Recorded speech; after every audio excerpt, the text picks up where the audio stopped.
2021 চনৰ পৰা যদি আপুনি অসমৰ ৰাজনীতি পৰ্যবেক্ষণ কৰে তেতিয়ালে এটা কথা স্পষ্ট হ'ব যে অখিলে যিবোৰ কাম কৰি আহিছে সেই কামবোৰে ভাৰতীয় জনতা পাৰ্টিক আটাইতকৈ বেছি সহায় কৰিছে এতিয়া অখিল গগৈ হৈ পৰিছে ভাৰতীয় জনতা পাৰ্টিৰ ভৰসা এনেকুৱা এটা পৰিবেশ বৰ্তমান সৃষ্টি হৈছে সময়ে সময়ে তেওঁ যি ধৰণে কৌশলী এটা স্থিতি অৱলম্বন কৰিছে সেই স্থিতিৰ পৰা ভাৰতীয় জনতা পাৰ্টিৰ বাহিৰে আন কাৰ লাভ হৈছে কওকচোন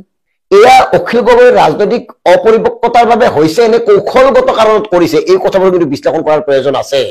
অৱশ্যে এটা কথা কওঁ যে অখিল গগৈৰ দৰে এগৰাকী বিধায়ক বৰ্তমান সময়ত অতি জৰুৰী তেওঁৰ গ্ৰহণযোগ্যতাক লৈ আমাৰ তিলমান সন্দেহ নাই কিন্তু অখিল গগৈ কৰা কাম কাজৰ মুকলিকৈ সমালোচনা কৰাৰ সময় এতিয়া আহি পৰিছে এই কাৰণে কৈছো অখিল গগৈ এতিয়া নিজৰ মানুহৰ কথাবোৰ নুশুনা হৈ পৰিছে অখিল গগৈ এতিয়া তেওঁই সব জানে বুলি ভাবিবলৈ আৰম্ভ কৰিছে আৰু এই গোটেই সুযোগটো লৈছে ভাৰতীয় জনতা পাৰ্টিয়ে আৰু সময়ে সময়ে তেওঁক বিভিন্ন ধৰণে প্ৰজেক্ট কৰি আহি থকাৰ স্পষ্ট প্ৰমাণ সাধাৰণ জনতাই লাভ কৰিছে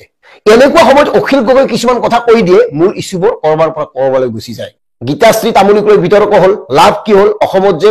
শিক্ষক নোহোৱাকৈ স্কুল চলি আছে অসমত যে স্কুলবোৰ বন্ধ হৈ আছে এই কথাবোৰ অখিল গগৈ ডাঙৰীয়াই বিধানসভাত উত্থাপন কৰিছিল আৰু সেই গোটেই বিষয়টো তল পৰিল গীতাশ্ৰী তামুলীৰ বিতৰ্কটো চাৰিওফালে চৰ্চা হল লাভ কি হল শূন্য নহয় জানো লাভ কি হল তাৰ অখিল গগৈয়ে কওক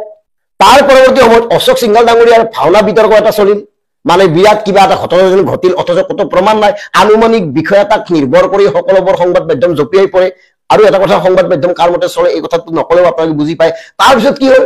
কি বাহিনীৰ লুণ্ঠন তল পৰি গল বিদ্যুৎ মাচুল নোহোৱা হৈ গল মূল্য বৃদ্ধি নোহোৱা হৈ গল জ্বলন্ত সমস্যাবোৰ নোহোৱা হৈ গল এতিয়া আহিল কি হীৰেন গোহাঁই ছাৰে কিবা এটা কলে যে অখিলৰ গতিবিধি সম্পৰ্কে তেখেতে নাজানে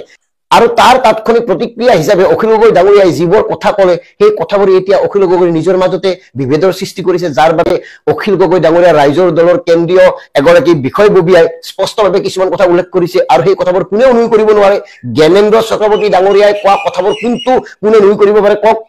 অখিল গগৈৰ গতিবিধিক লৈ এটা প্ৰশ্ন উত্থাপন হ'ব পাৰে সেই বুলি অখিল গগৈ যি ধৰণে বিষয়বোৰ উপস্থাপন কৰিছে এটা পোষ্ট তেওঁ 5 বাৰ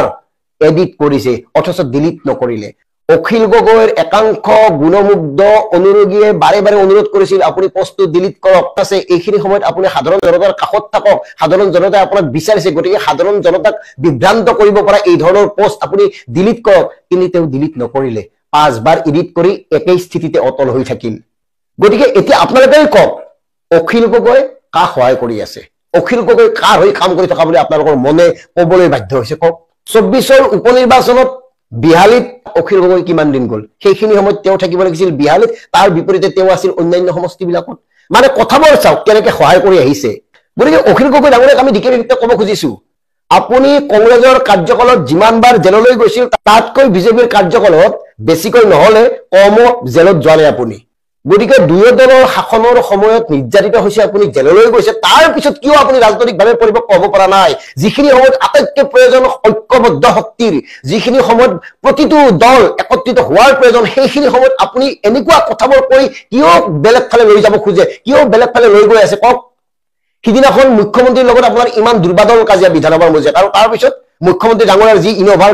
গাড়ীখনৰ কাষত যিখন ফটো অন্তৰংগ ফটো সেই ফটোখন ভাইৰেল হ'ল সেই ফটোখন প্ৰকাশ নকৰা হলে এগৰাকী সাংবাদিকে আপোনাক নিদিয়া হলে সেই স্পষ্টীকৰণটো আপুনি নিদিলেহেঁতেন গতিকে অসমৰ সাধাৰণ জনতাই এতিয়া আপোনাক নতুনকৈ বিশ্লেষণ কৰিবলৈ আৰম্ভ কৰিছে এই কথাটো মনত ৰাখক গগৈ ডাঙৰীয়া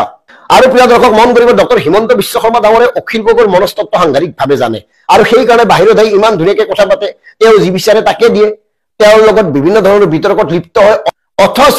জ্বলন্ত ইস্যুবোৰ জ্বলন্ত বিষয়বোৰ অন্যফালে নিয়াৰ কাৰণে অখিল গগৈ ডাঙৰীয়াক বেলেগ ধৰণে ব্যৱহাৰ কৰি দিয়ে অখিল গগৈ ডাঙৰীয়াই এই কথাবোৰ গম নাপায় নে গম পায়ো গম নোপোৱাৰ দৰে ব্যৱহাৰ হৈ থাকে এই কথাটো কিন্তু জানিবলৈ মন গৈছে আমাৰ গতিকে আমি স্পষ্টভাৱে কওঁ শেহতীয়াভাৱে অখিল গগৈ ডাঙৰীয়াই কৰা কামবোৰে আটাইতকৈ লাভান্বিত কৰিছে ভাৰতীয় জনতা পাৰ্টি অখিল গগৈ ডাঙৰীয়াৰ কি লাভ হৈছে নাজানো সাধাৰণ জনতাৰ লোকচান হৈছে অসমৰ ৰাজনীতিৰ লোকচান হৈছে এই কথাবোৰ অনুধাৱন কৰক আৰু ভাৰতীয় জনতা পাৰ্টিয়ে এতিয়া ভাবিবলৈ আৰম্ভ কৰিছে যে অখিল গগৈ থকালৈকে বিৰোধী ঐক্য একেখন মঞ্চত একত্ৰিত হ'ব নোৱাৰে আৰু সেই কাৰণে পাকে প্ৰকাৰে প্ৰত্যক্ষভাৱে অখিল গগৈ ডাঙৰীয়াক ডক্টৰ হিমন্ত বিশ্ব শৰ্মা ডাঙৰীয়াই ব্যৱহাৰ কৰি আহিছে আৰু অখিল গগৈ ডাঙৰীয়ায়ো ব্যৱহাৰ হৈ দিয়ে তেওঁ জানিয়ে হয় নে নাজানিয়ে হয় এই কথাটো তেওঁহে জানিব কিন্তু আমাৰ এনেকুৱা লাগে যেন তেওঁ এতিয়া মতলবী ৰাজনীতি কৰিবলৈ আৰম্ভ কৰিছে গতিকে ডিকে বিভক্তৰ একদম স্পষ্ট আহ্বান এইখিনি সময়ত আটাইতকৈ প্ৰয়োজন প্ৰতিটো দল একত্ৰিত হৈ যুদ্ধ দিয়াটো প্ৰতিটো দল একত্ৰিত হৈ সাধাৰণ জনতাক লগত লৈ আগবাঢ়ি যোৱাটো তাকে নকৰি নিজৰ মাজতে অৰিয়াহৰি খাম খেলি এই সকলোবোৰ কৰি থকাটোৱে কি বুজাইছে কোনে কৰি আছে কিয় কৰিবলৈ আৰম্ভ কৰিছে ইয়াৰ ফলত কাৰ লাভ হৈছে কাৰ লোকচান হৈছে সেইটো বাদ দি এটা কথা স্পষ্টভাৱে কওঁ সাধাৰণ জনতা আশাহত হৈছে সাধাৰণ জনতাই মানসিক কষ্ট পাইছে সাধাৰণ জনতাৰ মনলৈ এনেকুৱা এটা প্ৰশ্ন আহিছে যে এওঁলোকে এনেকে থাকোতে আকৌ এবাৰ গতিকে কথাটো মন কৰিব ধন্যবাদ